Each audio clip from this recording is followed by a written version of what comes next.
अवधूत चिंतन श्री गुरुदेव दत्त श्री स्वामी समर्थ तुम्हा सगळ्यांचं माझ्या चॅनलमध्ये खूप खूप मनापासून स्वागत आहे। आज मी तुम्हाला महाराजांचा अनुभव शेअर करणार आहे। आपल्या सगळ्या स्वामी भक्तांना नेहमी महाराजांचा अनुभव येतच असतो, मग ते स्वप्नात दृष्टांत होऊन किंवा महाराजांचे अनुभव आपण एखाद्या गोष्टीसाठी संकल्पयुक्त जेव्हा महाराजांची सेवा करतो तर अर्थात ती महाराजांची सेवा फलित जाते आणि आपल्या ज्या काही मनोकामना आहेत ते महाराज आपल्याकडनं करूनच घेतात सेवेद्वारे। तसाच एक छोटासा एक महाराजांचा प्रश्न, महाराजांच्या अस्तित्वावर प्रश्न उद्भवला एका स्वामी भक्ताला। त्या ताई मुंबईच्या आहे, मी त्यांचं नाव नाही घेणार, पण त्यांना असं ढोबळ मनाने आय थिंक हा बऱ्याच स्वामी भक्तांना असा प्रश्न पडतो की खरंच महाराज अक्कलकोटमध्ये आहे का। याचा अर्थ असं नाही की त्यांची स्वामींवर श्रद्धा नाहीये किंवा ते स्वामींवर एक प्रश्नचिन्ह उद्भवत आहे, असं अजिबात नाहीये।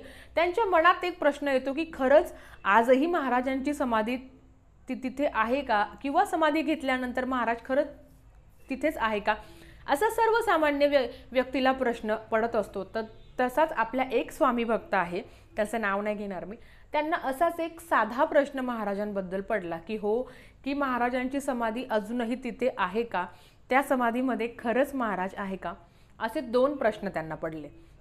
तर आहे ना, एक दिवस काय होतं, त्या ताई झोपलेल्या असत्या आणि अचानक त्या झोपेतून उठता आणि शेजारी त्यांची बहीण असते। त्यांनी त्यांच्या बहिणीला असा प्रश्न विचारला की अजूनही महाराज अक्कलकोटमध्ये आहे का गं म्हणे, आणि महाराजांची समाधी खरंच त्या ठिकाणी आहे का, त्या समाधीमध्ये महाराज आहे का, असे विचित्र प्रश्न त्या त्यांच्या बहिणीला विचारू लागल्या। तर तेव्हा त्यांच्या बहिणीला असं वाटलं की बहीण झोपेत आहे का काय, तर ती त्यांच्यावर रागवली, त्यांची बहीण त्यांच्यावर रागवली आणि त्यांना बोलली अगं तू वेडी आहेस का म्हणे, असा काय प्रश्न विचारते म्हणे, झोप म्हणे, तू झोपेत म्हणे, म्हणून तुला असे प्रश्न तू विचारते, असं त्यांच्या मनात म्हणजे त्या प्रश्नाचं उत्तर त्यांनी ताईंना तर काही दिलं नाही, पण उलटून त्या ताईंना रागवल्या। असं झाल्यानंतर त्या ताई झोपून गेल्या आणि झोपून गेल्यानंतर फक्त अर्धा ते पाऊण तासात ताईंना असं स्वप्न पडलं की साक्षात महाराज त्यांच्या स्वप्नात आले आणि महाराज त्यांना म्हणताय काय रे, माझ्या अस्तित्वावर तू प्रश्न विचारतोय का, हो मी अजून तिथेच आहे, मी कुठेही गेलेलो नाहीये, मी अजून अक्कलकोटमध्येच आहे आणि त्याच ठिकाणी आहे, तिथेच माझी समाधी आहे, मी त्या समाधीला सोडून कुठेही गेलेलो नाहीये। मला तुम्हाला एक सांगायचंय की त्या ताईंना हा प्रश्न पडला, तर तो त्यांचा वैयक्तिक भाग होता, आपल्याला असा प्रश्न नाही पडणार, पण ठीक आहे त्यांना तो प्रश्न पडला, पण त्या प्रश्नाचं उत्तर महाराजांनी त्यांना स्वतः येऊन दिलं की हो मी अजून तिथेच आहे, मी तिथून कुठेही गेलेलो नाहीये।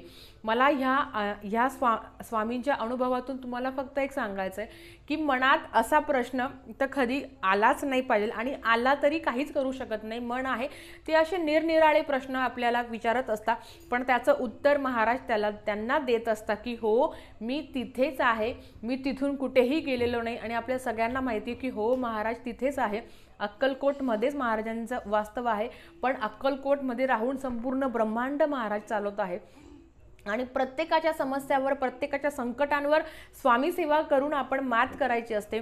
महाराजांबद्दल असा प्रश्न विचारणारे फार लोक आहे, पण महाराज प्रत्येकाला त्याच्या प्रश्नाचे उत्तर नक्कीच देत असतात।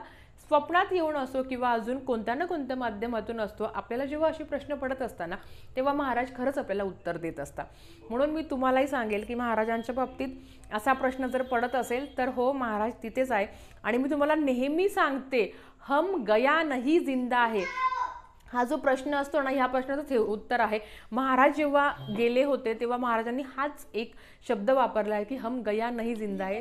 तर महाराज अजून तिथेच आहे, आपल्या सगळ्यांना बघत आहे, आपले चांगले किंवा वाईट कर्म महाराज नक्की बघत आहे। तर अतिशय छोटासा स्वामी अनुभव होता जो मला तुमच्यासोबत शेअर करायचा होता। झालेली सेवा महाराजांच्या चरणी मी रुजू करते आणि आजचा व्हिडिओ तेच थांबवते।